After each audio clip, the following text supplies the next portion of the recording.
Hi, welcome to Reading the Bible with Nikki.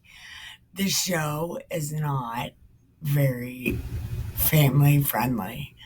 So, if you get easily offended and highly butt sore and you watch past this point, fuck off. It is your own fault. I am your narrator on this here journey through the Old Testament. I am the charismatic, infallible, enigmatic pretend prophet known as Nikki fucking K the Great. So, take your pills. We're not that late. Take your pills. Then pack a bowl, grab your smokes, get super comfy, and then make sure you have your beverage. I got keep other people alive juice, but I mix it with ice cream. I let the ice cream melt in it. So let's see how good that is, right? Well, I used the ice cream instead of milk. So let's see how that goes, right?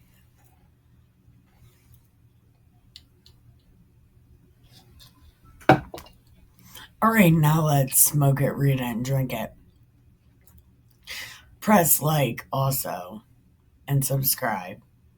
You're gonna have a total fun time here. So press like and subscribe. And then let's read it. Let's see what it says. Okay. Parable of the vine. And then God told me, yo, listen, I got something to tell you. Listen, what makes the wood of the vine better than the wood of the branches found on the trees in the forest? Can wood be taken from it? Okay, wood of the vine better than the wood of the branches. Can wood be taken from it? But to be taken from what though? To make something useful. Yeah, but what wood though? Parable of the vine. So it's a vine wood? I don't know. Can wood be taken from it to make something useful? Can someone make even a peg out of it on which to hang a vessel? Of course not. If it is fed to the fire, because of course not. If it is fed to the fire for fuel, and the fire devours both ends of it, leaving the middle charred, is it useful for anything? Even when it is whole, it cannot be used for anything. So, when fire has devoured and charred it, how useful can it be?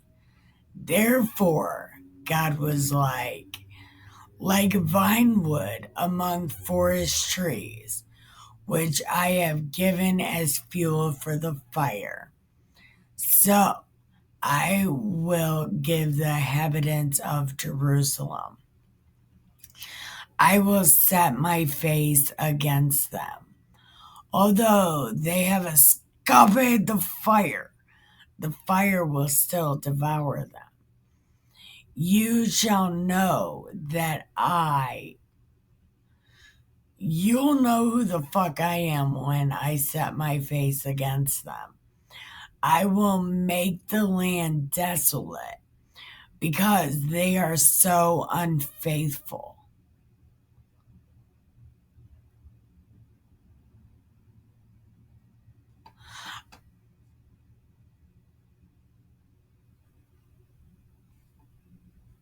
Oh, okay. So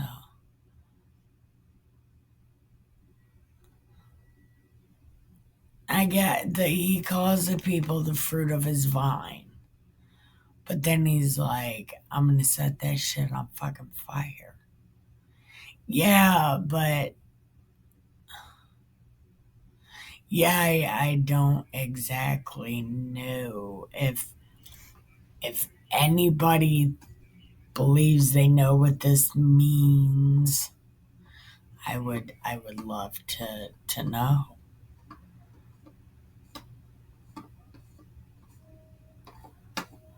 Hold on, where am I at?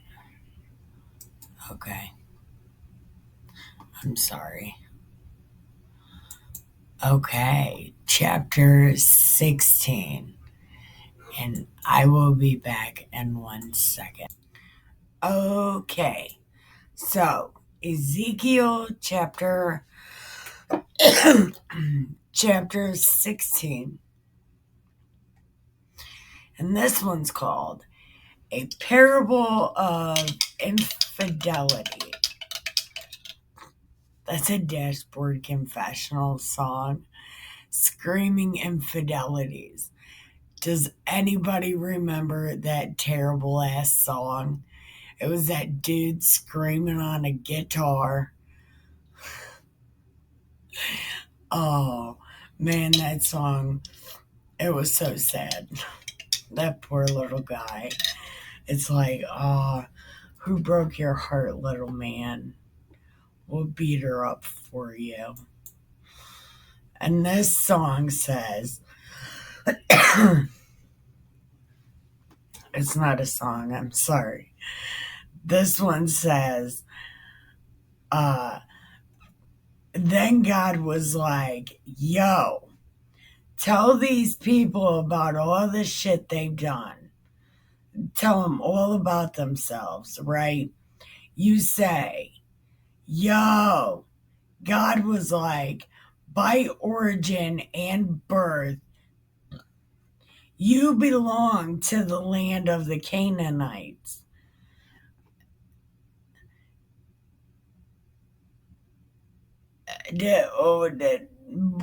No.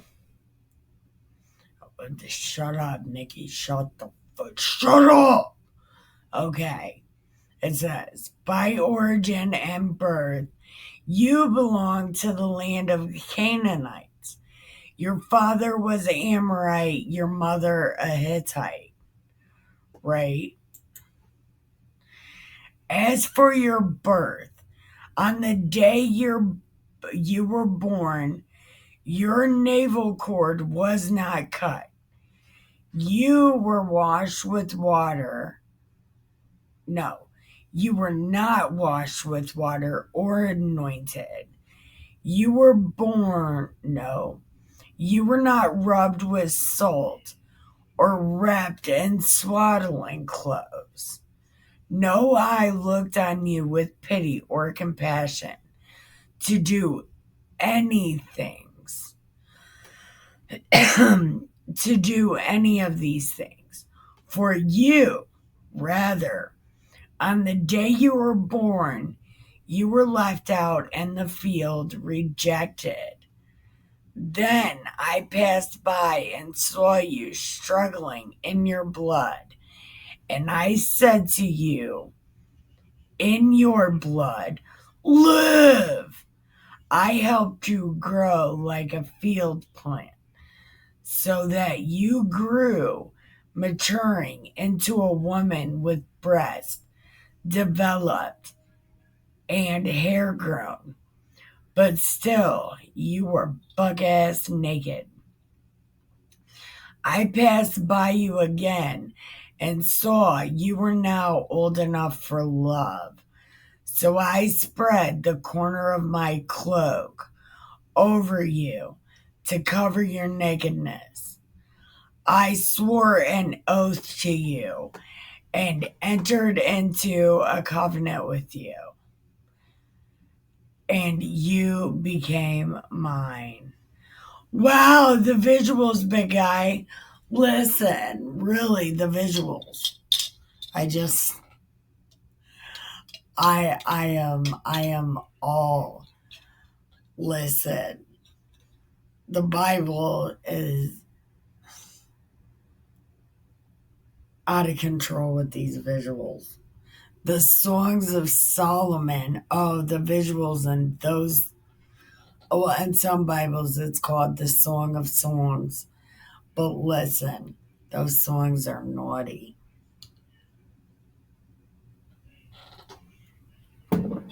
I swear, the songs are naughty. And these visuals right here, it's like, oh, big guy, these. Such poetry. Then I bathed you with water, washed away your blood, and anointed you with oil. What? Are you. Listen, how are these two things together?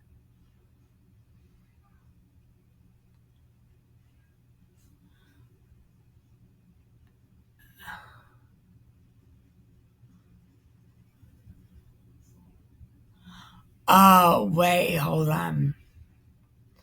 Wait, I don't think we're at the naughty part yet. I passed by you again and saw you were old enough for love. So I spread the corner of my cloak over you to cover your nakedness. I swore an oath to you and entered into a covenant with you. Oh, so those are wedding vows. Okay. And you became mine. Okay, so they did get married first. Then I bathed you with water, washed away your blood, and anointed you with oil. I clothed you with an embroidered gown to put leather sandals on your feet. Ooh, that's high class right there. I gave you fine linen sash and silk robes to wear. I adorned you with jewelry, putting bracelets on your arms and a necklace about your neck. Oh, so he's treating you like a queen right now. A ring in your nose, earrings in your ear, a beautiful crown on your head. Wow.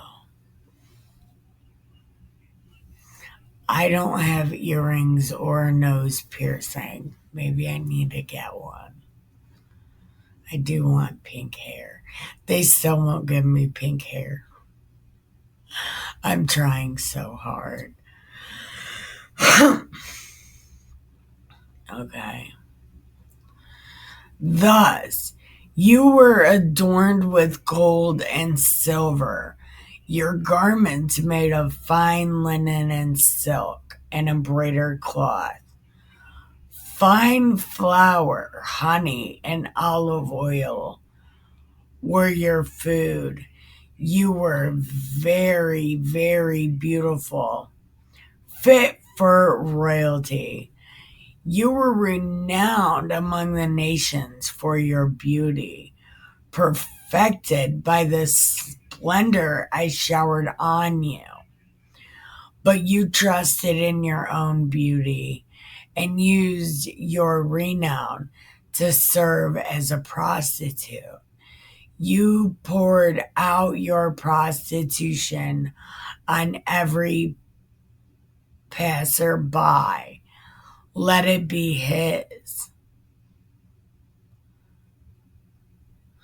So, like, if you're giving them things to, that's a really bad prostitute. You're doing it all wrong. You took some of your garments and made for yourself gaudy high places. Oh my God, the Bible actually said gaudy. That's a Nikkie word. I didn't even know that was in the Bible. Oh, how cool is that? Look, we're finding all sorts of words in the Bible. Irk was in here. There was another one. But Irk. Irk was, I did not. That was a ghetto word. But this gaudy, this is a Nikkie word. They haven't said that. I think I heard some guy from the 70s say that. He was like, that's gaudy. I was like, what the fuck does that mean? He said gross, like nasty look. It's gaudy. It looks bad. I've been saying that ever since.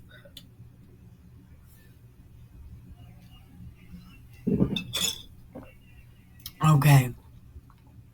So, gaudy high places where you served as a prostitute. It has never happened before, nor will it happen again. Yeah. Turns out we're Israel's America's pimp. You took the splendid gold and silver ornaments that I gave you and made for yourself male images and served as a prostitute with them. Are these dildos? Oh my God. He's like, you guys made some dildos and fuck yourself. Wow. I don't know that to be true. I do not know what that means, but either it's saying every other god is a male. That would flip some fucking minds, wouldn't it? Or he's talking about dildos.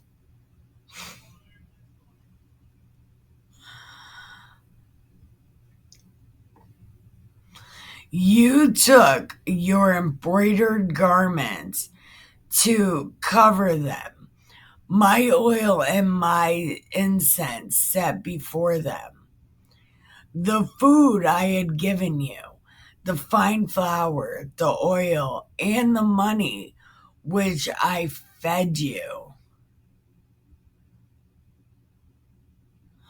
Oh, no. It said, the food I had given you, the flour, the honey, and the oil which I fed you, you set before them as a pleasant odor. Oh, you re-gifting motherfuckers, Indian givers. Wow.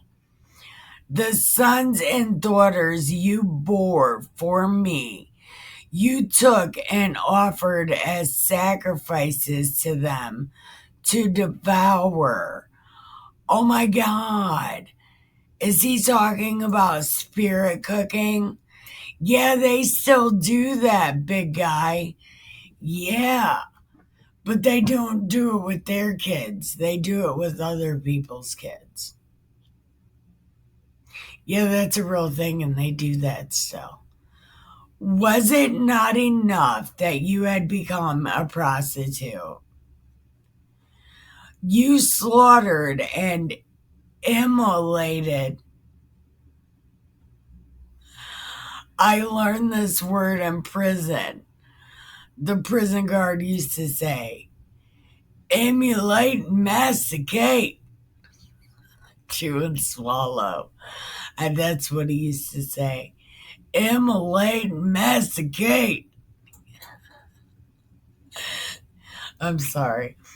You slaughtered and immolated my children to them, making them pass through fire. Oh, that's a Moloch thing. They still do that. They still worship that guy. Yeah, that's a Moloch thing. Talks about it earlier in the Bible. And I talk about that being Hillary Clinton's God. Yeah. And all your abominations and prostitutions, you did not remember the days of your youth when you were stark naked, struggling in your blood. Did do that. Then, after all your evil doing, whoa, Woe to you, motherfucker. You built yourself a platform and raised up your dais in every public place. Okay, I don't know this word.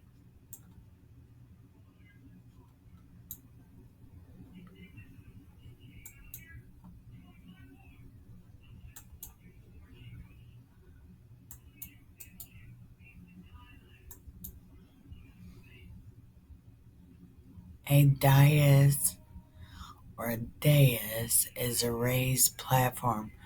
Okay, so it's an altar's bigger brother. Okay, where am I at? You raised up a dais in every public place. At every intersection, you built yourself a dais so that you could degrade your beauty by spreading the visions. Okay. By spreading your legs at every passerby, multiplying your prostitutions. You served as a prostitute with the Egyptian, your big membered neighbors. Oh, oh no. Listen, what? Wow. God, you naughty guy. Wow, big guy. Wow. Listen, big guy. Do you have Napoleon syndrome? Like why? Why would you have to say that? Oh, that's like a whole thing. Wow. No, listen. You served as a prostitute with the Egyptians, your big membered neighbors, and multiplied your prostitution to provoke me. Therefore, I stretched out my hand against you and reduced your allotment and delivered you over to the whim of your enemies, the Philistines, who revolted by your depraved Oh my God, hold on. Hold on. Therefore, I stretched out my hand against you and reduced your allotment, delivered you over to the whim of your enemies, the Philistines, who were revolted by your depraved conduct.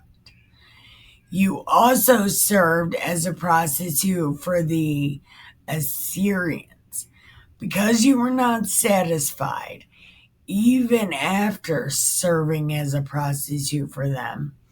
You were still not satisfied. You increased your prostitutions with Chaldea, the land of traders. But despite this, you were still not satisfied. Oh, traders. Okay, traders, not traitors. How wild your lust that you did all these works of a shameless prostitute. Bitch ain't got no shame. When you built your platform at every intersection and set up your high place in every public square. But unlike a prostitute, you disdained payment. Oh, so you're just a dirty whore. You dirty whore.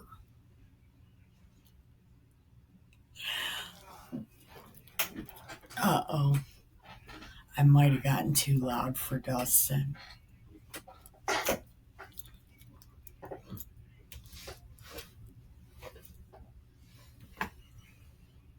Okay.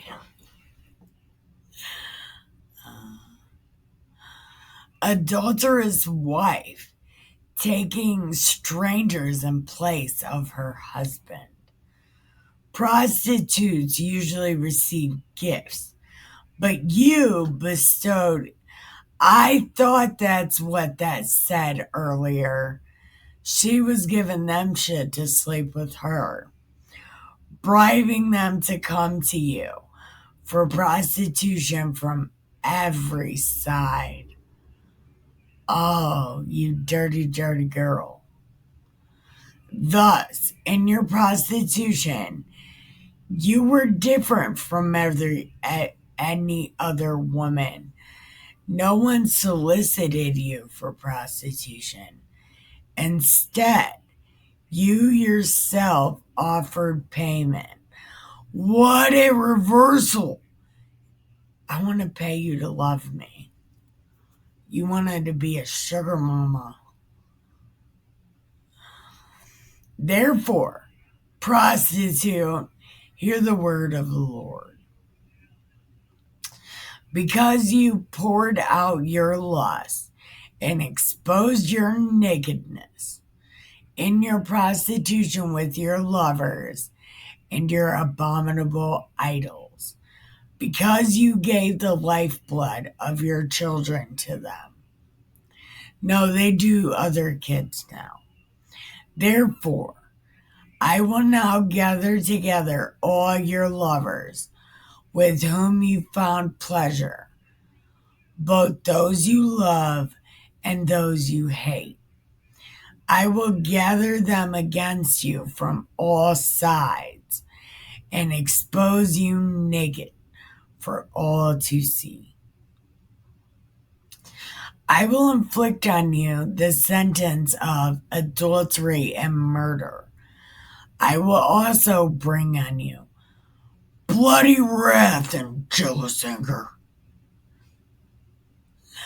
Crime of passion, big guy. I will hand you over to them to tear down your platform and demolish your high place and strip you of your garments. Take away your splendid ornaments, leaving you stark naked. They shall lead an assembly against you to stone you and hack you to pieces with their swords. They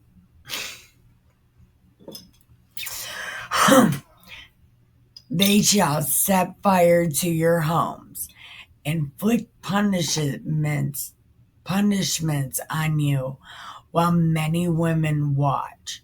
Thus, I will put an end to your prostitution, and you shall never again offer payment. When I have spent my fury on you, I will stop being jealous about you and calm down, no longer angry. Can I just say something real quick?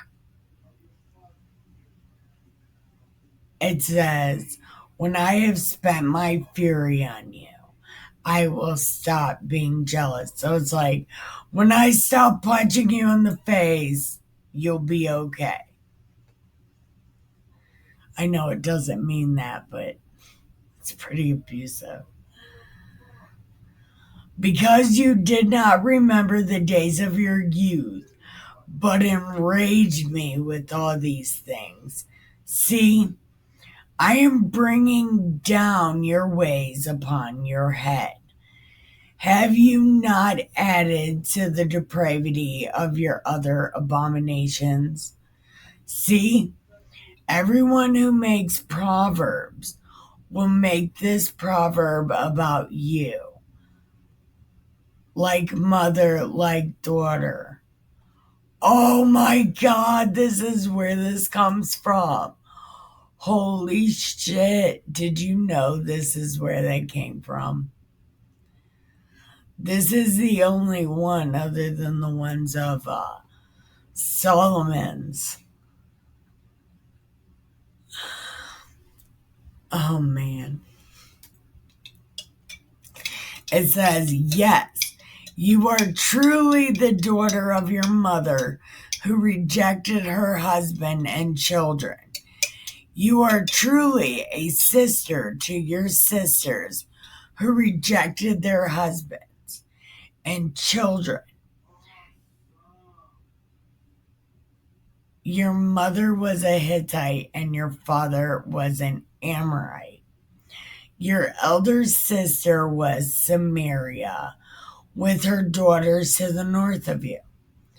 And your younger sister was Sodom and her daughters south of you. Not only did you walk in their ways and act as abominably as they did, but in a very short time, you became more corrupt in all your ways than they were. As I live, I swear, your sister Sodom with her daughters have not done the things you and your daughters have done.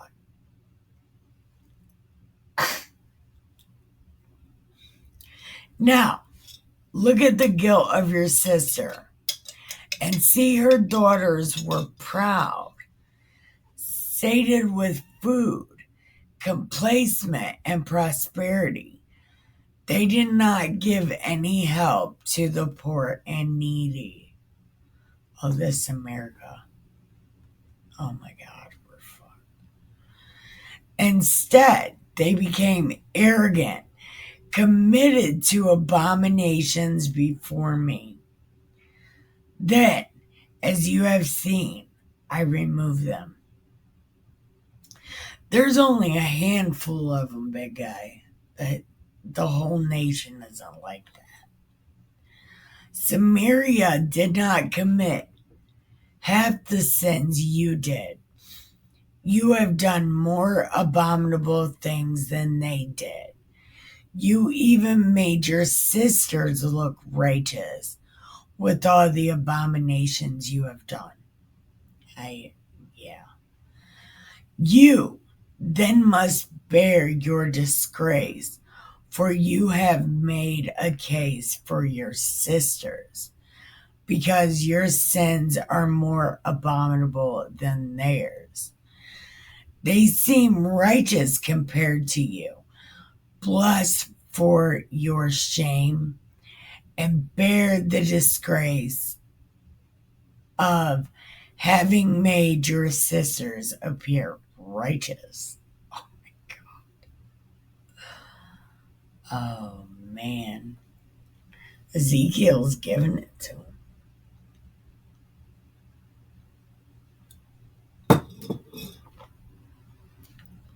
Here we go.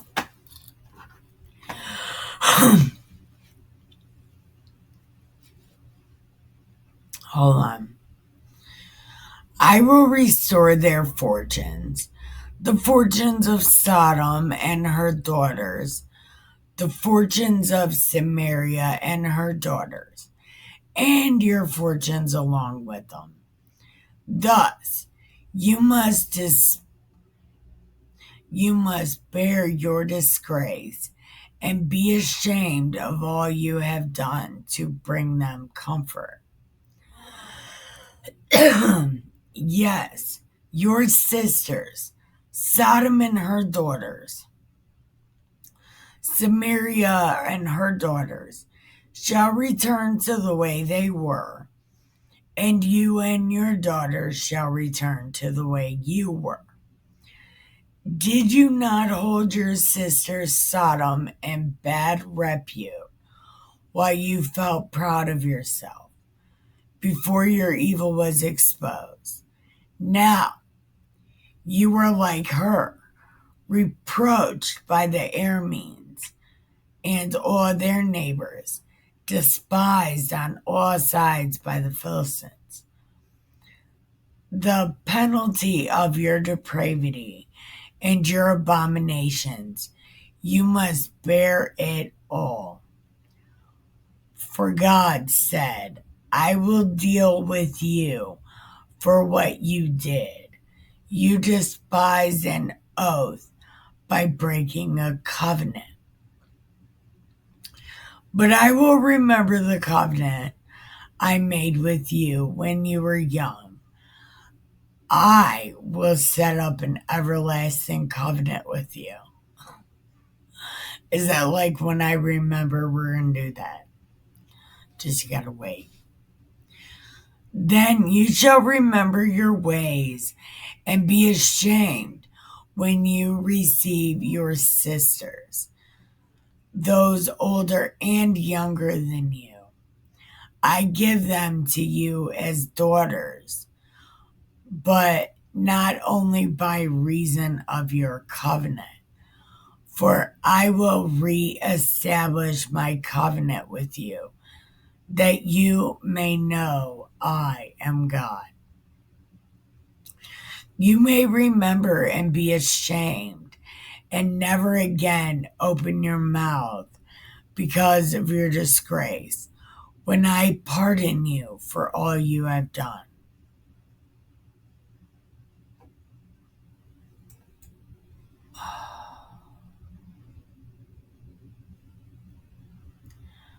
Wow, that's so long.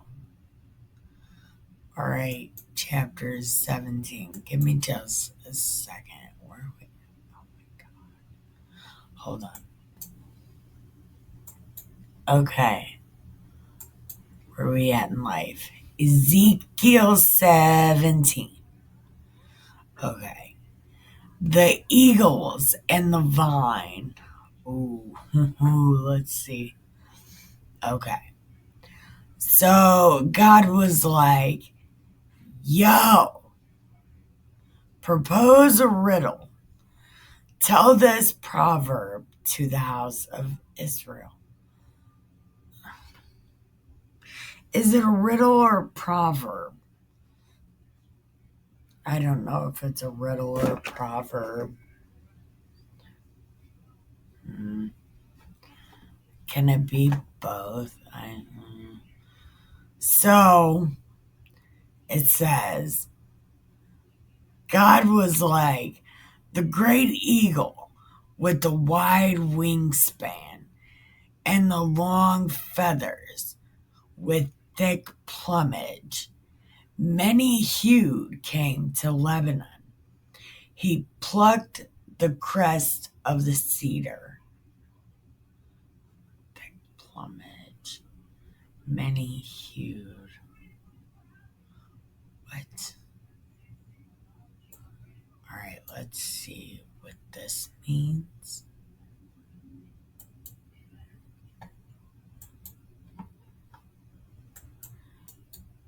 I'm sorry for the big mouse, but I can't see it any other way.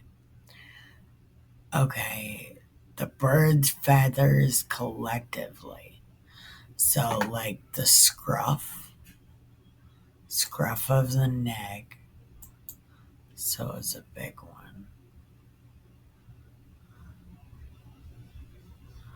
Okay. Many hue came. Okay, the great eagle came to Lebanon, and he plucked the crest of the cedar.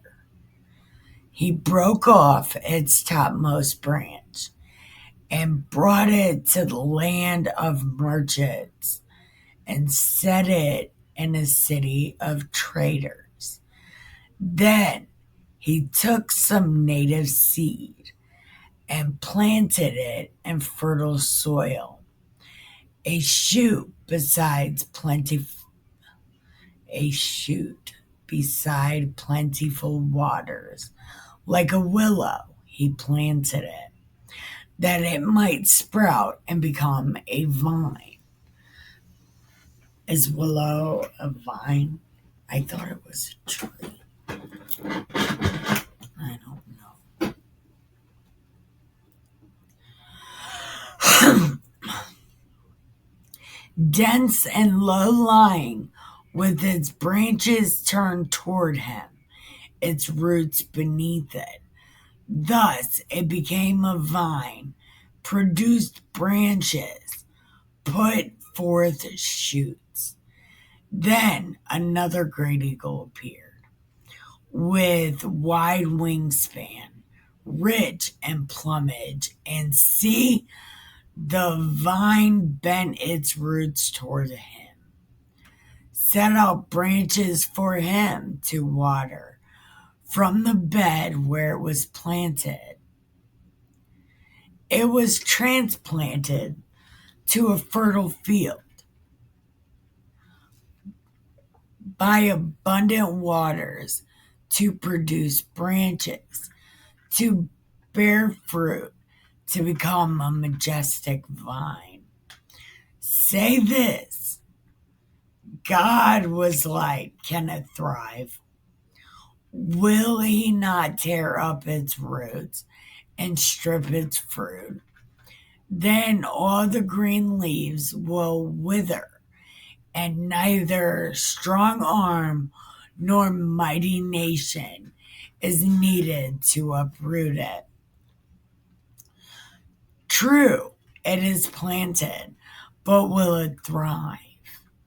Will it not wither up when the east wind strikes it, wither in the very bed where it is sprouted? Then God said, now tell him, do you not understand this? Tell them, the king of Babylon came to Jerusalem, took away the king and officials, and brought them to him in Babylon, after removing the nobles from the land. Then he took one of the royal line and made a covenant with him, binding him under oath to be a humble kingdom, without high aspirations, to keep his covenant and so survive. But this one rebelled against him, his nephew. That was his nephew. By sending envoys to Egypt to obtain horses and a mighty army. Can he thrive? That wasn't his nephew, I don't think.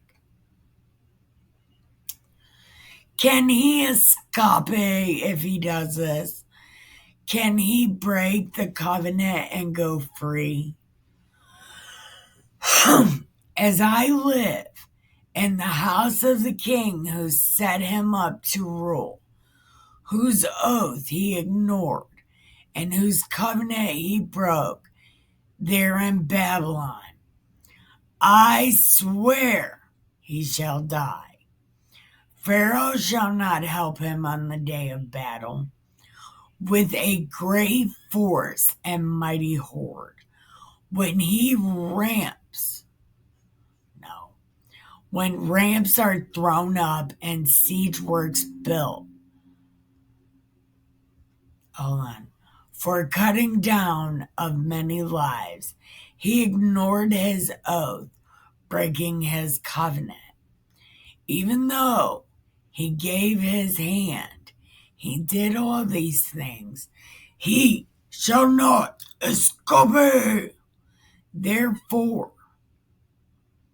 God said, as I live, my oath which he spurned, and my covenant which he broke, I will bring down on his head.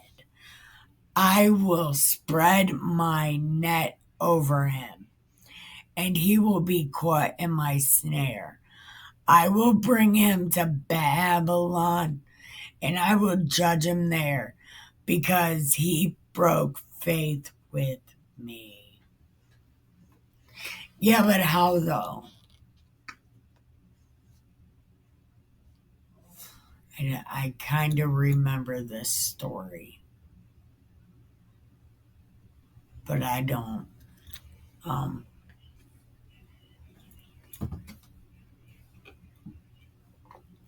I don't exactly remember. Any among his forces who escape will fall by the sword, and whoever might survive will be scattered to the winds. Thus you will know that I, the Lord, have spoken.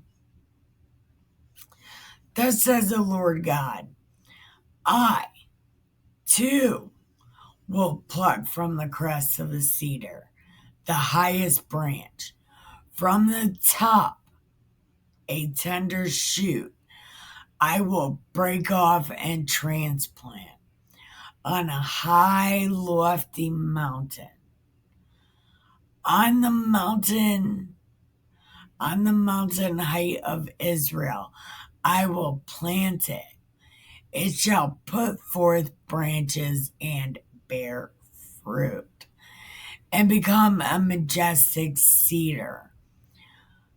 Every small bird will nest under it. All kinds of winged birds will dwell in the shade of its branches. Every field, every tree of the field will know that I am the Lord. I bring low the high tree and lift high the lowly tree.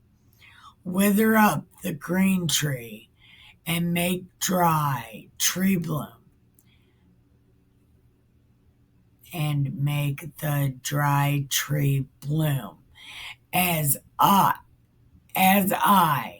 the Lord, have spoken, so will I do.